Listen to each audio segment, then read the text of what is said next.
Graça e paz, irmãos e irmãs. Feliz em estar com a igreja, feliz com o convite, sinto-me honrado.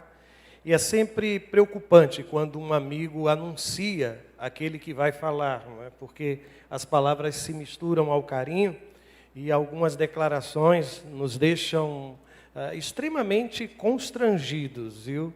Pelo excesso de amor com que acabei de ser apresentado a esta igreja. Estou feliz em aqui estar e eu trago também uma palavra carinhosa da Igreja Batista do Farol. Eu não sei quantos já tiveram o privilégio de estar naquela cidade. Eu sei que os irmãos e irmãs conhecem praias belíssimas neste litoral aqui, mas, por favor, eu nem alagoano sou, viu? Não nasci naquele estado. Mas as praias de Alagoas são belíssimas, são belíssimas. E da próxima vez que forem àquela cidade, àquele estado, por favor, conheçam o lugar mais belo daquela cidade, que é o templo da Igreja Batista do Farol. E as pessoas mais lindas daquela cidade, que são os membros daquela comunidade. Serão muito bem-vindos, certamente. Serão muito bem-vindos. Quando a pandemia começou, eu me recordo que eu estava procurando, consegui encontrar. Eu escrevi uma carta para mim mesmo. E de alguma forma eu ali expressava um desejo do meu coração. Eu começava a pensar no depois da pandemia. E de repente eu me vi escrevendo quando tudo isto passar. E o texto diz assim: quando tudo isto passar, eu desejo que tenhamos aprendido que igreja não é templo, que família é o que temos de mais importante, que não somos donos do amanhã e que não temos o controle de nada. Desejo que tenhamos reaprendido a brincar com nossos filhos, a passar mais tempo junto de quem amamos, a olhar com carinho os mais velhos e a escola e o hospital como os lugares mais importantes da cidade. Desejo que tenhamos aprendido que o trabalho não é tudo, que viver é recomeçar todos os dias, que é preciso coragem para enfrentar problemas e que Deus está sempre conosco, não importa o que aconteça. Mas a sensação que tenho é que, entre tantas coisas que aprendemos, nós começamos a descobrir o valor de um abraço, o valor de estar junto, o valor de nos sentarmos assim tão próximos uns dos outros. E quem viveu a experiência da pandemia sabe o quanto o olhar fraterno, o estar junto de alguém, passou a ser considerado como o nosso maior tesouro. E sinceramente, quando eu penso nesta sociedade que hoje agradece por um abraço que recebe, e eu não sei se você tem passado por isso, mas às vezes eu abraço pessoas que quando termino de abraçar, olham para mim e dizem assim: eu precisava tanto desse abraço. A sensação que eu tenho é que esta gente que caminha ao meu lado e ao seu lado, ainda é gente que precisa ser acolhida. Ainda é gente que precisa ser abraçada. E eu não consigo enxergar nenhum outro lugar, nenhum outro espaço de acolhimento que não seja no meio do povo de Deus. Mas eu reconheço que isto é hoje para nós um grande desafio, nos tornarmos uma igreja verdadeiramente acolhedora. Acolhedora. Para inspirar a palavra da manhã de hoje, eu quero convidar você à leitura de Atos no capítulo 9. Os versos que vou ler são os versos de 8 a 18. Você deve recordar que o apóstolo Paulo estava a caminho de Damasco, e diz o texto que ele tinha uma missão e um propósito. Ele queria eliminar a presença dos cristãos por onde quer que passasse. O zelo religioso daquele homem cegou os seus olhos. E ele estava caminhando com ódio em direção a Damasco. Ele então é surpreendido pelo brilho de uma forte luz. E aí diz o texto sagrado que ele compreende uma das coisas mais preciosas da vida cristã. Jesus olha para Saulo e diz: Saulo, por que me persegues? E ele pergunta: quem és tu, Senhor? Jesus se identifica e naquele momento Paulo descobre que quem persegue a igreja persegue ao Jesus a quem servimos. Que nós somos como o quê? Mais tarde ele vai nos ensinar o corpo do Cristo. Mas a história continua, e a partir do verso 8, assim está escrito: E Saulo levantou-se da terra, e abrindo os olhos, não via ninguém, e guiando-o pela mão, o conduziram a Damasco, e esteve 3 dias sem ver, e não comeu, nem bebeu. E havia em Damasco um certo discípulo chamado Ananias, e disse-lhe o Senhor em visão: Ananias. E ele respondeu: Eis-me aqui, Senhor.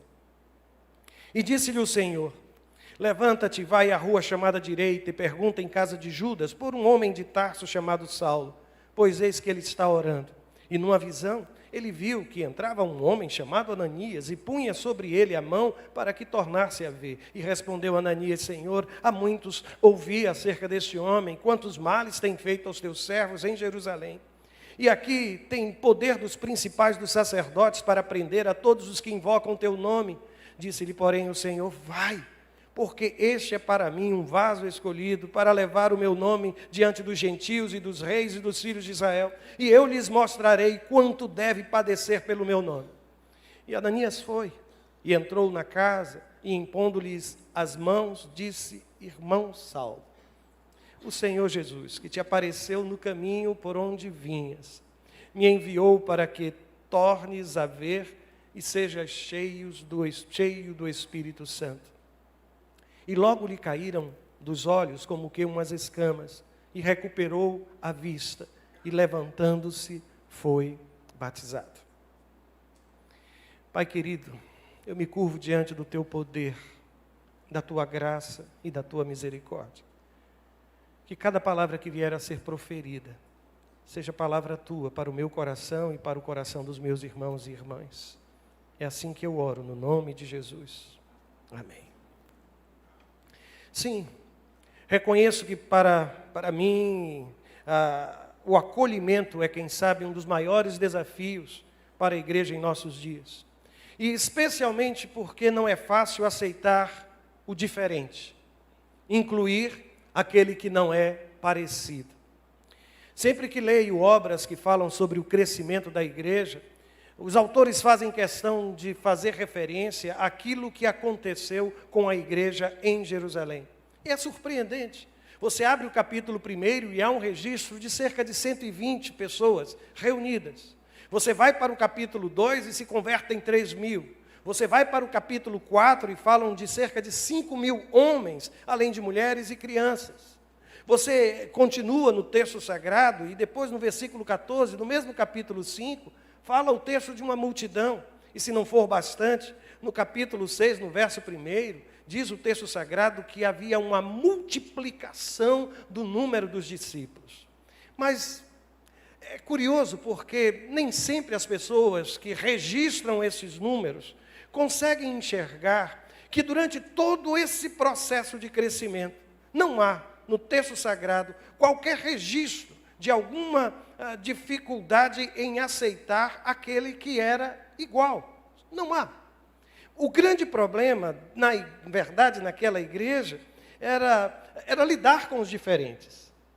Eu não sei se você já percebeu, mas em Atos, no capítulo 6, a mesma igreja que às vezes celebramos como a igreja onde as pessoas tinham tudo em comum, foi uma igreja onde surgiu uma murmuração. E na tradução corrigida fiel, o texto vai dizer: as suas viúvas, as viúvas dos gregos, daqueles de cultura helênica, que estavam e faziam parte da igreja, o texto diz que elas eram desprezadas no ministério cotidiano.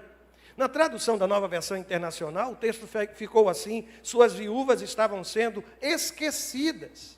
Desprezadas, esquecidas. A Nova Versão Transformadora diz que as suas viúvas estavam sendo negligenciadas. E é a mesma igreja que celebramos, e alguns com um sentimento enorme de saudade, olham para aquela igreja como se fosse uma igreja sem qualquer problemas, em que gente como eu e você não pudesse fazer parte. As pessoas falam do crescimento da igreja em Jerusalém, mas se esquecem da dificuldade que teve aquela gente de aceitar a ideia de que samaritanos pudessem receber o evangelho. O texto vai dizer em Atos capítulo 8, verso 14, que como uma boa igreja batista, eles mandaram um grupo de trabalho, né? Elegeram uma comissão e enviaram Pedro e João para saber o que estava acontecendo, porque não parecia razoável que samaritanos conhecessem o Evangelho e se tornassem agora os seus irmãos. Esta foi a mesma igreja que teve uma enorme dificuldade de lidar com a circuncisão, que pensou por um instante que para que alguém se tornasse cristão, precisava antes se tornar judeu e estabelecer um pacto de circuncisão, e então sim, ser recebido, ser incluído na comunidade. Em função disso, você deve recordar, aconteceu uma assembleia em Atos 15, e graças à misericórdia do Senhor, a circuncisão não foi imposta àqueles gentios que estavam sendo alcançados pela mensagem do Evangelho. Essa é a mesma igreja que crescia, mas que tinha uma enorme dificuldade de sentar-se para fazer uma refeição com gentios, com aqueles que eram considerados impuros. Aliás, Pedro recebe uma repreensão do próprio apóstolo Paulo.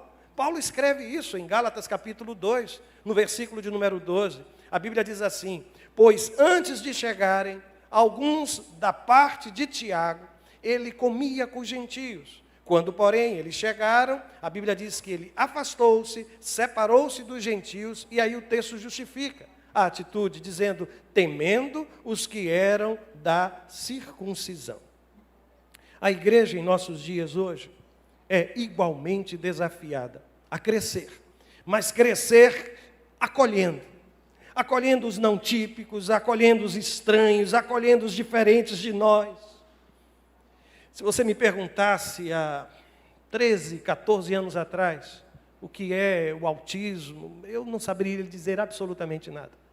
Mas depois de 13 anos convivendo com o meu anjo azul, o meu filho mais novo, eu posso lhe dizer alguma coisa. Eu me recordo que houve uma ocasião em que eu precisei olhar para a igreja e pedir perdão. Perdão a tantos pais que viviam experiências como aquelas que eu passei a viver, mas que eu nunca consegui enxergar. Eu nunca consegui enxergar a dor, as dificuldades. E foi então que eu precisei pedir perdão a essa gente. Eu reconheço que esse assunto é muito delicado, mas eu creio, absolutamente, creio na graça transformadora do Senhor. Eu creio que não há nada, não há ninguém que não possa ser transformado pelo sangue do Cordeiro de Deus que tira o pecado do mundo. E eu vou fazer a leitura de um texto, antes que nos proíbam de ler textos assim, usando a tradução da Nova Versão Internacional. Eu quero fazer a leitura de 1 Coríntios capítulo 6, versos de 9 a 11. O texto diz assim: vocês não sabem que os perversos não herdarão o reino de Deus? Não se deixem enganar, nem imorais, nem idólatras, nem adúlteros, nem homossexuais passivos ou ativos, nem ladrões, nem avarentos, nem alcoólatras, nem caluniadores, nem trapaceiros herdarão o reino de Deus. Assim foram alguns de vocês, mas vocês foram lavados, foram santificados, foram justificados no nome do Senhor Jesus Cristo e no Espírito de nosso Deus. Permita-me fazer somente alguns destaques a esse texto. O primeiro deles é que o texto me ensina que a regeneração precede a inclusão. Você deve ter observado que o texto usa 3 expressões: vocês foram lavados, santificados, justificados. E uma outra observação que às vezes nós esquecemos, sabe? Nós esquecemos o nosso passado. Talvez o grande desafio da igreja seja deixar de ser o filho mais novo, deixar de ser o filho pródigo, sem se tornar o filho mais velho. Porque o texto diz, está claro, assim foram alguns de vocês. Tão simples. Se você quisesse encontrar um caluniador, um alcoólatra, ou um avarento, um ladrão, eu vou lhe dizer, o lugar mais fácil de encontrar pecadores assim é no meio do povo de Deus. Mas gente que um dia foi restaurada e alcançada pela graça do Senhor. Eu sei de onde eu vim.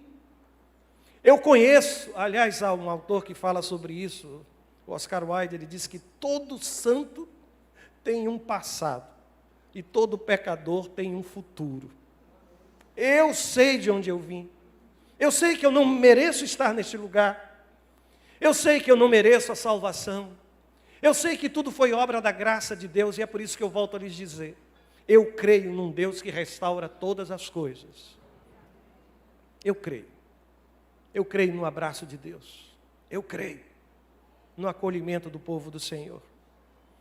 E o interessante é que esta igreja que crescia, mas que crescia entre os seus, se multiplicava, mas não conseguia ouvir as palavras de Jesus, que no capítulo 1 do livro de Atos dizia o quê? Vocês serão minhas testemunhas tanto em Jerusalém, por favor, diga, Judeia, Samaria e até os confins da terra. Alguma dúvida?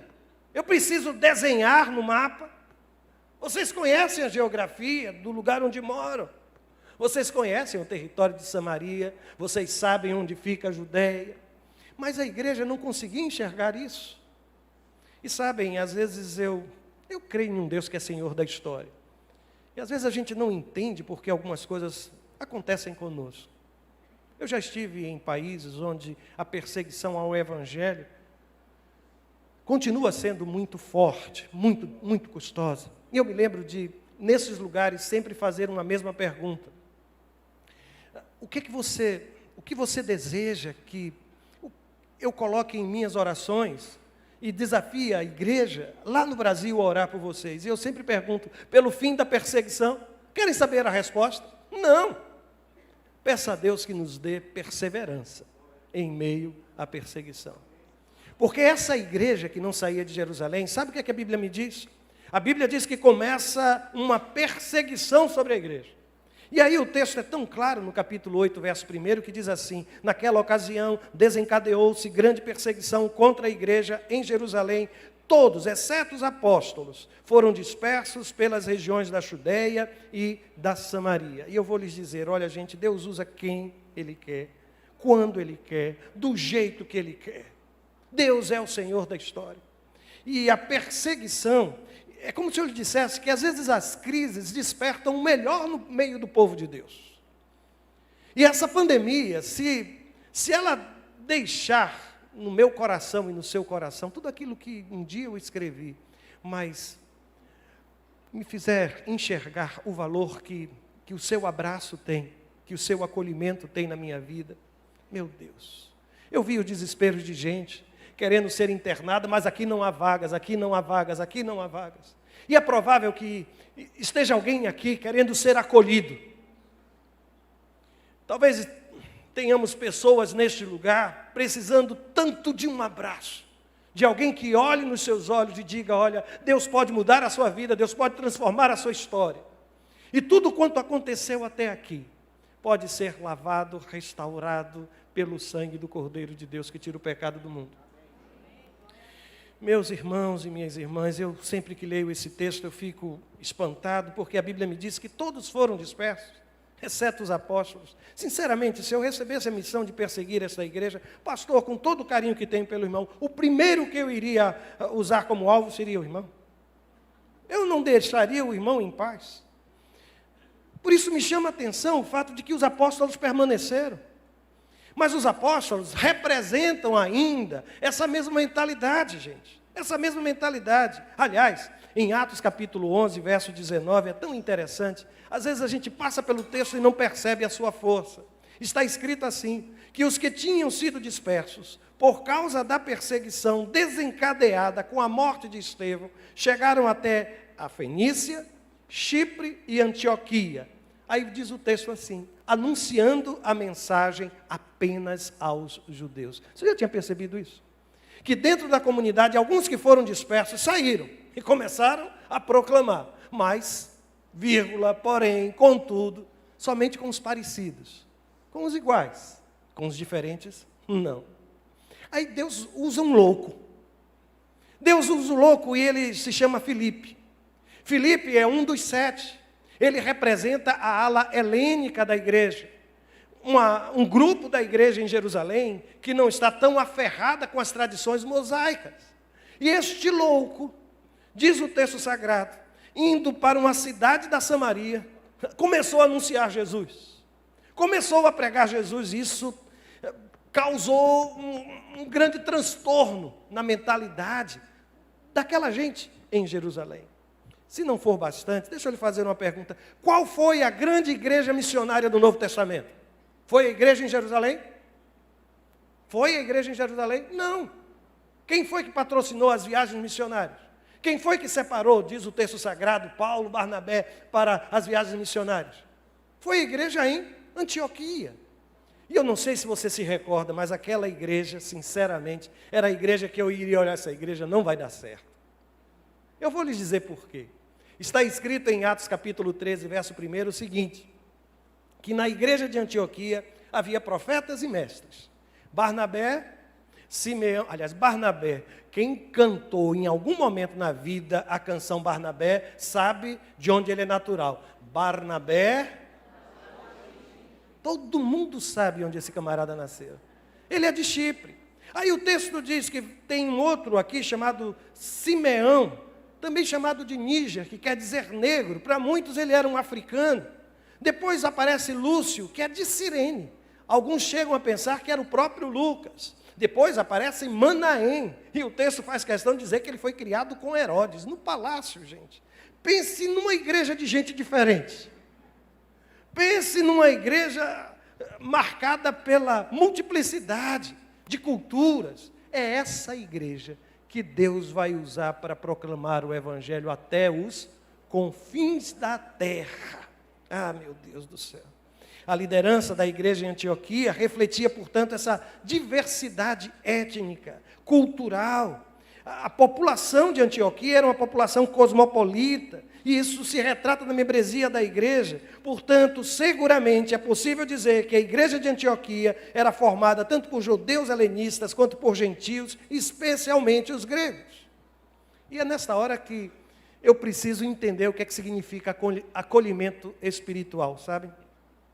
E aqui, por favor, é possível que uma dessas práticas seja a prática desta igreja, mas, por favor, sabe aquela coisa assim, escuta até o final? Deixa eu lhe dizer, acolhimento não é o envio de uma cartinha, ou de um e-mail, ou de uma mensagem pelo WhatsApp. Acolhimento é mais do que isso, muito mais do que isso. É mais do que um cafezinho. É mais do que um cafezinho antes, depois do culto, antes do grupo, ou durante a reunião dos pequenos grupos. É muito mais do que sair do seu lugar, cumprimentar quem está visitando, saudar essa gente cantando, visitante, seja bem-vindo, sua presença é um prazer. Às vezes a gente sai para abraçar quem a gente não conhece, e do lado tem alguém que mora conosco e faz tempo que não recebeu aquele abraço. É mais do que isso. É mais do que carregar um botão, posso ajudar. É mais do que repetir, se precisar de alguma ajuda, pode contar comigo. Eu vou lhes dizer, tudo isso que eu acabei de dizer, o mundo cooperativo, o mundo lá fora, faz muito melhor do que a igreja. Eu até hoje me arrependo de ter feito o cadastro de uma loja lá em Maceió. Perguntaram meu nome, perguntaram onde eu morava, perguntaram meu dia do aniversário, perguntaram meu telefone. De lá para cá, eles vendem lençóis, essas coisas, sabe? Não tem uma nova coleção que eles não mandem uma mensagem para mim. Dia do meu aniversário, eu recebi uma mensagem. Essas coisas, lá fora as pessoas sabem fazer. Mas tem uma coisa que somente a igreja pode fazer. A igreja, assim como Ananias fez, pode chamar e dizer assim, eu vou orar por você. Eu vou interceder pela sua vida. Não tem empresa lá fora que possa fazer isso, a não ser os joelhos do povo de Deus. E sinceramente eu tenho percebido que acolher alguém orando, acolher alguém em oração, é o maior presente, a maior dádiva que a gente pode fazer por alguém neste tempo. A gente tem pessoas à nossa volta, ainda feridas, machucadas, enlutadas, porque não conseguiram fechar o ciclo. Nós temos uma geração de meninos e meninas vivendo crises de ansiedade, coisa que a gente nunca escutou lá atrás. Nós temos casais que estão se separando, como consequência talvez até da hiperconvivência, lá durante o período da pandemia. mas tem algo que eu preciso lhe dizer. Se você entrou por estas portas, deixe-nos abraçar você e a sua família. Eu conheço pessoas que têm uma dificuldade enorme de serem abraçadas. Eu não sei se é o seu caso. Já viu gente que você quer abraçar e aquela pessoa faz pulso sentido? Parece que acabou de entrar no elevador, porque até hoje eu não sei quem foi que nos ensinou que quando entramos no elevador a gente tem que virar para a porta. Eu me lembro de um autor que ele é meio louco, viu? Mas ele disse assim, já pensou se um dia você entrasse no elevador e entrasse alguém e dissesse assim, mas seria tão bom, né, se esse elevador quebrasse e aqui a gente pudesse passar algum tempo a mais, porque a gente poderia se conhecer.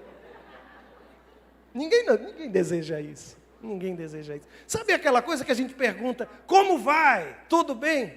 Se a pessoa começar a dizer o que não vai bem na sua vida, você vai olhar para ela e dizer, eu não quero saber como você está. Como vai? Só são duas palavras que a gente usa como clichê, para dizer bom dia, boa tarde, oi, olá. Eu não quero saber como você está. Mas se você entrou neste lugar, eu preciso lhe dizer uma coisa. Como vai você? Como vai sua família? Eu preciso lhe dizer que Deus está interessado em você. Deus está interessado na sua história. E às vezes a gente olha para algumas criaturas deste mundo, e às vezes a gente fica olhando para aquilo que aquela pessoa fez com a sua vida. Eu vou lhes dizer, eu estou numa fase da minha existência que isso hoje pouco me importa. Hoje, quando eu olho para alguém, eu não me pergunto mais, e não paro para dizer, meu Deus, mas o que foi que este jovem fez com a sua vida? Eu oro a Deus e digo, Senhor, eu quero olhar para aquilo que Tu podes fazer na vida deste homem ou desta mulher. Porque acolher, no texto que nós lemos, é de alguma forma trocar o passado pelo futuro. Notem se não é. Ananias, ele argumenta com Deus. Senhor, Tu estás me pedindo para exercer o ministério da intercessão, ir à casa deste homem, sair do meu... para orar por ele. Deixa eu lhe dizer uma coisa, talvez o Senhor não saiba. Mas eu ouvi muita gente falar das coisas horríveis que esse homem vem fazendo ao Teu povo santo em Jerusalém, e ele tem autorização dos principais sacerdotes para prender todos que invocam o Teu nome. Ananias olha para o passado, enquanto Deus está olhando para o futuro. E ele olha para Ananias e diz assim, e eu mostrarei a este, Saulo de Tarso, o quanto ele deve padecer pelo meu nome. Acolher é trocar o passado pelo futuro. E a gente só faz isso pela perspectiva de Deus. E vou lhes dizer mais, sabe? Acolher é trocar a nossa forma de enxergar o outro pela visão de Deus. Nas palavras de Ananias, o que é que ele dizia de Saulo? Este homem não vale absolutamente nada. Já usou essa expressão com alguém? Já percebeu? Tem gente que às vezes diz, eu não quero essa criatura nem pintado. Aqui também se usa isso. Pois veja, ali está, e Ananias está dizendo a Deus, Senhor, esse homem não vale absolutamente nada. Ele é um perigoso, ele é um perseguidor da igreja. Você já viu como Deus se refere a Saulo de Tarso naquele momento? Está escrito no versículo 15, este é para mim. Deus está dizendo, olha, este é o Saulo que você conhece, mas deixa eu lhe dizer o que ele é para mim. Aí ele diz assim, este é para mim um vaso escolhido para levar o meu nome diante dos gentios e dos reis e dos filhos de Israel. Eu não sei o que é que as pessoas andam dizendo sobre você, mas acredita nisso, que quando Deus olha para você, Ele olha não em função daquilo que você é, mas daquilo que você pode se tornar. Não por causa ou porquê, mas apesar de. O olhar de Deus sobre mim, sobre você, é um olhar de misericórdia. Certamente, se eu tivesse acompanhado Jesus, na ocasião em que Ele escolheu os apóstolos, eu ia dizer, esse não, Senhor, esse não. Quando Ele passou, por exemplo, pela coletoria, que Ele olhou para Mateus e disse, segue-me, eu disse, Senhor, para tudo. Mateus é um publicano, cobrador de impostos, ele não pode estar conosco.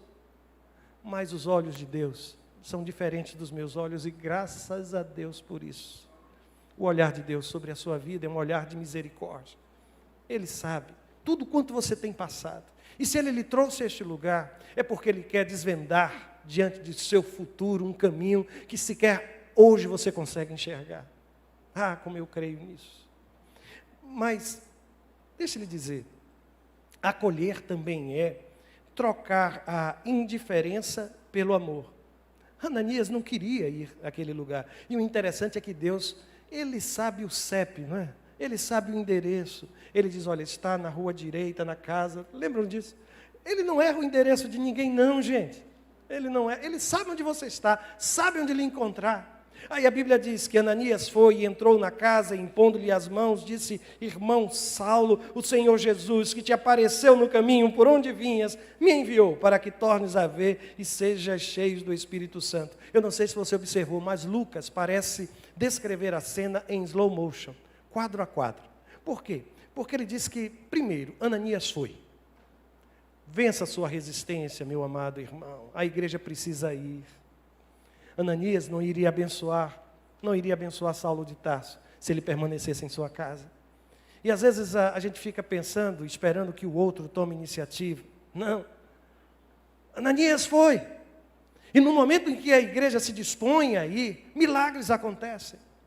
Durante alguns anos atrás, no período de implantação da Cristolândia lá em Maceió, eu tive a felicidade de sábado pela manhã andar pelas ruas de nossa cidade, convidando alguns que estavam ali jogados ao chão para tomar um café, tomarem um banho. E eu ficava guardando as roupas e os pertences, depois eles recebiam uma roupa nova. Sabe, aquele cheiro era cheiro da realidade que eu, dentro do meu gabinete, eu não consigo sentir. Essa é a realidade que está à nossa volta. E eu me lembro que algumas vezes eu via alguns que todo sábado estavam naquela mesma condição e eu me perguntava, Senhor, o que nós estamos fazendo aqui? Será que isso produzirá alguma mudança na vida dessa gente? Ou será que nós estamos tornando ainda mais confortável a vida dessas pessoas na marginalidade? Demorou algum tempo e Deus me respondeu. Sabe aquela coisa que Deus está falando comigo e Ele nem disfarça? Pois aconteceu comigo. Lá estava eu, batizando alguns daqueles que eu encontrei na calçada. E agora estavam sendo restaurados. Restaurados pelo Senhor. A igreja precisa. Ananias foi. E notem as outras etapas desse processo. Primeiro, a Bíblia vai dizer que ele se pôs em movimento. Depois que ele tocou Saulo. Saulo ainda estava cego, ele não sabia quem estava se aproximando, mas de repente a Bíblia diz que Ananias impôs a mão sobre ele. E alguém já disse que quem sabe aquelas mãos de Ananias, se ele fazia parte da igreja em Damasco, poderia ser a mão que Saulo de Tarso vinha para tornar cativa e colocar correntes e colocar na prisão. Agora, ele toca. Meu Deus, quantas pessoas precisando de um toque, de um abraço, de um acolhimento, de dizer, olha, você chegou em sua casa, esta é a sua família que Deus tem separado para você. Ananias entra, toca, impõe as mãos. Agora, observe quais foram as primeiras palavras que Saulo ouviu daquele homem. Está com a Bíblia ainda aberta? No versículo 17, Ananias diz assim, irmão Saulo. Gente, isso é poderoso. Naquele momento, Ananias estava acolhendo. Eu posso lhe dizer uma coisa, você foi chamado para ser meu irmão. Quando eu oro a oração do Pai Nosso, quando eu digo Pai Nosso, eu não estou somente reconhecendo a paternidade de Deus, eu estou reconhecendo que você também é minha irmã. Minha irmã. Essa gente precisa ser acolhida como irmão, como irmã. E aí o texto prossegue, dizendo que ele diz, olha, o Senhor que te apareceu, continua no controle de todas as coisas, mas eu vim aqui para trazer uma promessa para a sua vida, para que você seja cheio do Espírito Santo de Deus. E o curioso, eu vou voltar a esse detalhe só porque às vezes passa despercebido. Você se recorda o que foi que o apóstolo Paulo, Saulo de Tarso, estava fazendo enquanto Deus estava conversando com Ananias? Alguém se recorda? A Bíblia diz que ele já estava 3 dias sem comer, não foi assim? Mas ele estava orando. O que isso quer dizer, igreja? Que enquanto eu oro, Deus já está respondendo as minhas orações, irmão. Olha, Deus não tinha nem conversado com Ananias ainda, Mas diz o texto sagrado que Saulo de Tarso já tinha tido uma visão. E na visão, o que a Bíblia diz que Saulo tinha visto?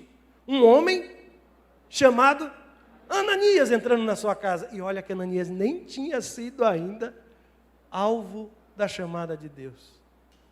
Deus está no controle de tudo. E quando você dobra seus joelhos, e olha, deixa eu dizer a quem hoje ora por um filho com quem não pode nem mais compartilhar o Evangelho. Ele se fechou e ele tem dito a você: eu não quero que você fale mais comigo. Tem uma coisa que ele não pode me impedir, é de dobrar os meus joelhos e interceder por ele. E há quem pensa que oração não é muito. Meu Deus, oração é poder de Deus na minha vida e na sua vida. É ação divina, é cura para a ansiedade, para a angústia, é cura para as lágrimas, é conforto para as lágrimas, é orientação, sabedoria quando eu estou inseguro de tudo à minha volta. Oração é que me faz enxergar a vida com os olhos de Deus. E aqui uma observação ainda. Acolhimento é quando eu troco a exclusão pela inclusão. Porque no versículo 18 diz assim: que logo lhe caíram dos olhos como que umas escamas e recuperou a vista. Mas o texto prossegue, o que é que ele diz depois? E levantando-se, foi batizado. Bem, você é o meu irmão, você agora vai ser batizado. E quem estava sendo batizado? Gente de Deus. O mesmo que havia se levantado para perseguir a igreja, o mesmo que era alvo de tamanha preocupação no coração de Ananias, ele agora é batizado, ele agora é incluído. Ah, mas não pensem que a vida passa a ser fácil para aquele que decide, como filho pródigo, voltar para casa. Eu me lembro que o filho pródigo fez até um discurso, ainda quando estava distante, não foi? Ele disse assim: levantar-me-ei e irei ter com meu pai, e eu vou lhe dizer: pai, pequei contra os céus, contra ti. Quando ele chega e o pai abraça, ele não tem tempo nem de terminar o discurso, né? Ele começa a falar e o pai interrompe com o quê, gente? Com um abraço. Abraço. Eu vou lhe dizer, abraço resolve tanta coisa. Olha, eu me permita falar novamente do meu filho, mas há momentos em que ele fica desorganizado. Sabe como é que às vezes ele se reorganiza? Um abraço. Um abraço. Não há lugar mais gostoso do que no meio de um abraço. Talvez por isso Jesus tenha olhado para mim e para você e tenha dito que as ovelhas que estão nos seus braços, ninguém vai arrebatar. Deixa eu falar com você que está vindo a esta igreja na manhã deste dia. Esse é o seu lugar que Deus tem separado para acolher você. Esta gente quer ser sua irmã, seu irmão.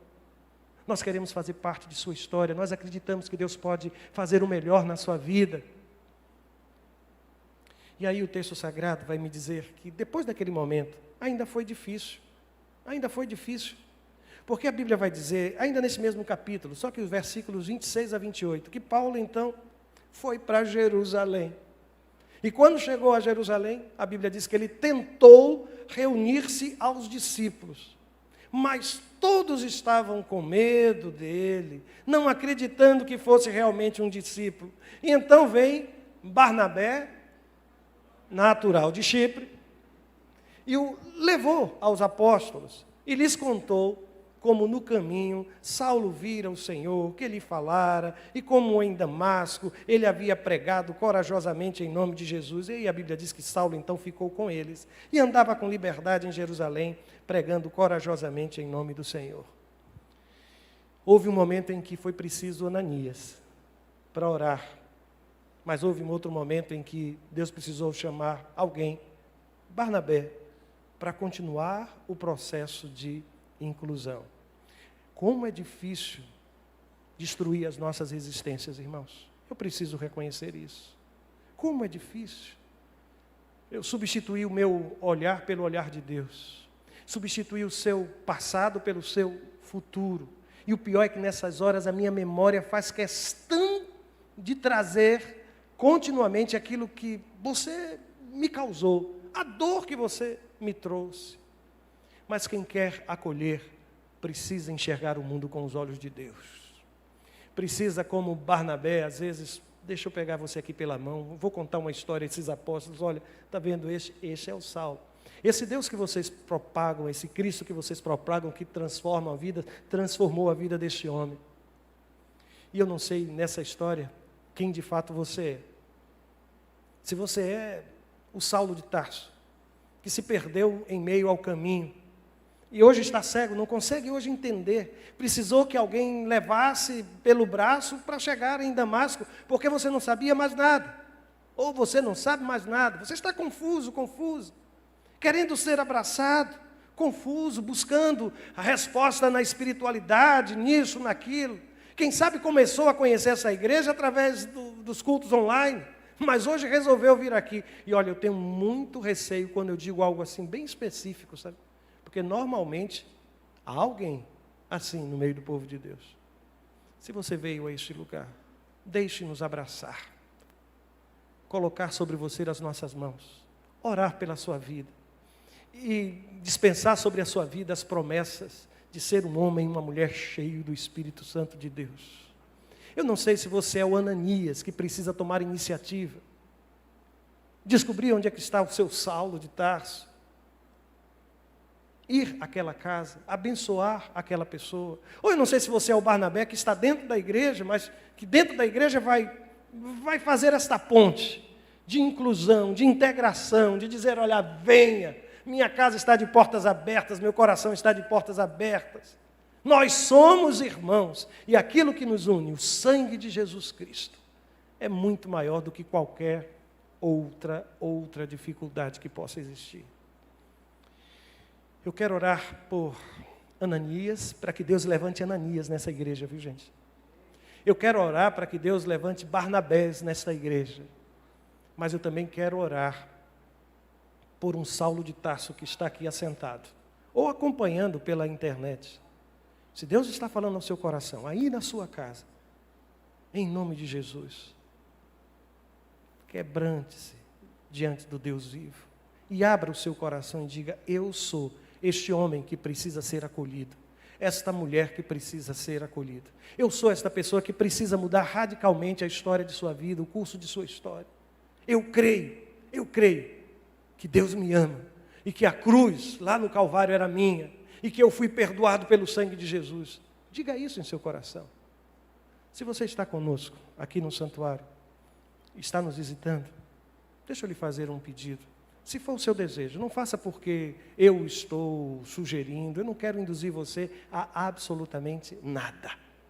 Mas se você sente que Deus falou ao seu coração na manhã deste dia, e você quer de alguma forma entregar sua vida a Ele, no lugar onde você está, você vai fechar os seus olhos e vai conversar com Deus.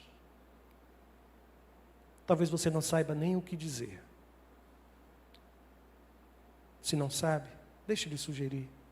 Diga a Deus, Senhor Jesus, nesta hora eu entrego a minha vida nas Tuas mãos. Senhor Jesus, nesta hora eu te peço perdão por todos os meus pecados. Abraça-me, Deus. Diga isso ao Senhor, em oração, no lugar onde estiver aqui, ou mesmo em sua casa. Se estiver acompanhando pelo canal do YouTube da igreja, põe no chat. Diga, orem por mim, diga seu nome, alguém vai estar intercedendo por você. Mas se você aqui está, e este for o seu desejo, em nome de Jesus, no lugar onde você está, diga ao Senhor, Senhor Jesus, nesta hora, eu entrego a minha vida nas Tuas mãos. Faça isso. Se você fez esta oração, onde quer que esteja neste lugar, por favor, apenas erga uma de suas mãos e me permita fazer aquilo que Ananias fez. Ele não orou pela vida de Saulo. Me permita orar por você. Há alguém assim que queira entregar a sua vida a Jesus, está conosco, participando do culto, visitando a igreja, e hoje quer entregar-se completamente na mão do Senhor? Levanta bem alto uma de suas mãos para que eu possa enxergar daqui e orar por você. Deus te abençoe, filha. Deus te abençoe. Deus te abençoe, filho. Deus te abençoe. Há mais alguém que queira fazer isso? Deus te abençoe. Deus te abençoe. Há mais alguém que assim queira fazê-lo? Deus te abençoe, Senhora. Deus a abençoe. Há mais alguém que assim deseja fazê-lo? Alguém que, a partir de hoje, eu estabeleço uma aliança com Deus. Eu quero caminhar perto dEle. Eu quero que a minha vontade seja substituída pela vontade dEle. Há mais alguém que queira fazer isso? Onde quer que esteja, apenas erga uma de suas mãos e me permita orar por você. Se houver mais alguém que assim deseje, faça isso em nome de Jesus. Deus o abençoe, Senhor. Deus o abençoe. Há mais alguém que assim deseja fazê-lo? Há mais alguém? Deixa eu fazer. Lá atrás, lá no último banco, eu acho que alguém fez um sinal também. Que Deus o abençoe. Que Deus o abençoe. Há mais alguém? Deixa eu fazer um segundo pedido a você. Eu iria perder algum tempo para me deslocar entre os bancos, para impor a mão sobre você. Sabe o que é que eu quero pedir? Que no lugar onde você está, você apenas fique de pé e me permita orar pela sua vida, sem qualquer constrangimento. Se você sentiu o toque de Deus e fez essa decisão nesta hora, no lugar onde você está, você vai ficar de pé. Fica de pé. E me permita orar por você. É só isso. Somente isso. Se você fez esta oração nesse momento, entregou a sua vida a Jesus, onde quer que esteja, apenas fique de pé e me permita orar por você. Pode ficar de pé.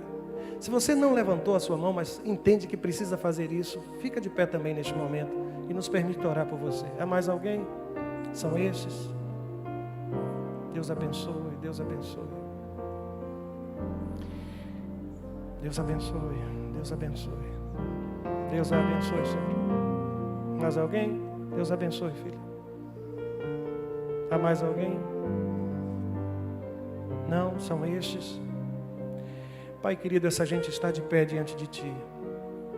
E de pé estão declarando que a partir deste momento a vida será diferente.